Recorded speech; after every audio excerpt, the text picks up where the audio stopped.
А вот тут вот, видите, внутри яма. И вот тут вот буквально снега нет, вот как почищено.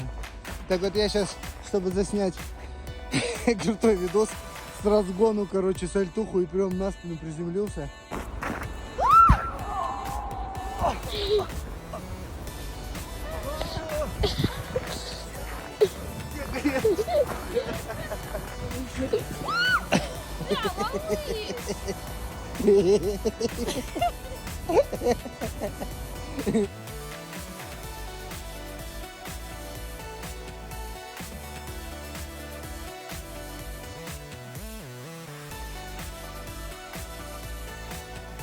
Ла-ла-ла-ла-ла.